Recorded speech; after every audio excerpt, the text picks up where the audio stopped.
Olá, meus amigos, sou o pastor Sidney Isaías. O tema de hoje está baseado no Evangelho segundo escreveu Mateus, e o capítulo é o capítulo de número 4. Vamos falar com relação ao batismo e tentação de Jesus no deserto. O reaparecimento de Jesus, descrito pelos evangelhos sinóticos, ocorreu na região do Rio Jordão, próximo ao deserto da Judéia, onde João o Batista exercia sua pregação acerca do reino de Deus. E dizia João: arrependam-se, porque o reino dos céus está próximo. Isso está escrito em Mateus capítulo 3, versículo 2. O que é arrepender-se? Todos aqueles que decidiam transformar sua mentalidade, sua cosmovisão e prática, pois este é o sentido, queridos, da palavra grega metanoia, traduzido usualmente aqui por nós por arrependimento. Então, todos que decidiam transformar a sua vida eram batizados por João.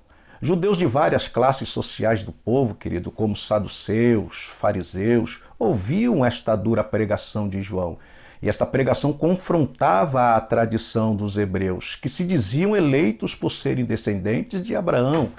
E João então convidava-os a uma nova vida pautada pelo exercício da justiça, pelo contentamento, pelo amor fraternal que divide os bens com os necessitados e pela restrição à prática da maldade.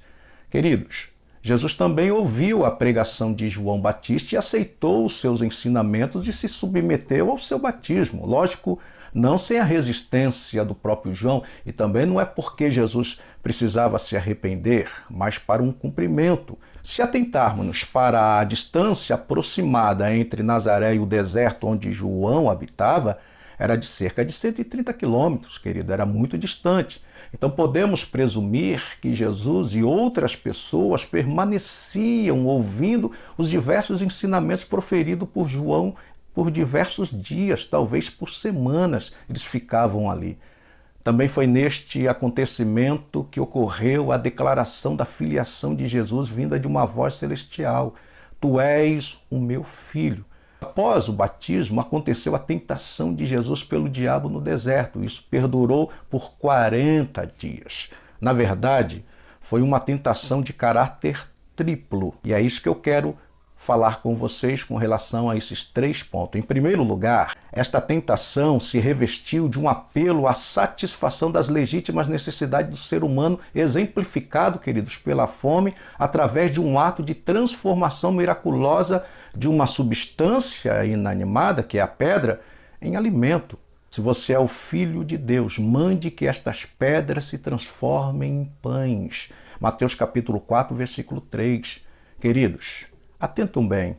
As nossas necessidades, ainda que legítimas, podem ser transformadas em objeto de sujeição pelo adversário, ao ponto de vivermos explicitamente para as suas transformações. Precisamos discernir quem está nos sugestionando. Em segundo lugar, a tentação ocorreu pela via do sobrenatural, do fantástico, do sobre-humano. Veja o que o adversário diz a Jesus: se você é o Filho de Deus, jogue-se daqui, pois Jesus estava no pináculo do templo, jogue-se abaixo. Mateus capítulo 4, versículo 6. Se Jesus tivesse feito isso, este fato com certeza seria aprovado com louvor pela multidão que aplaudiria entusiasticamente esta demonstração espetacular. Precisamos ter cuidado, pois os nossos cultos estão carregados dessas demonstrações de show, de sobrenaturais, do fantástico, dessas loucuras todas. Nada com relação ao reino.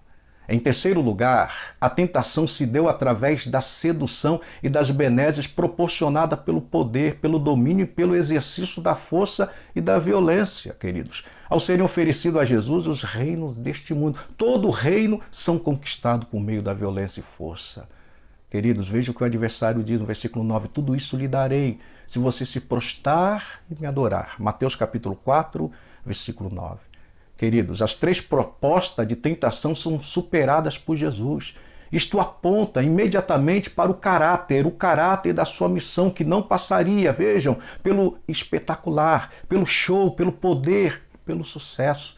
Decididamente, então, não seria este o caminho escolhido por Jesus. Jesus não escolheria este caminho, e ele não escolheu. Escolheu o caminho da cruz, do reino, das boas novas. Mas, queridos, É triste ver a decadência do evangelho no nosso Brasil.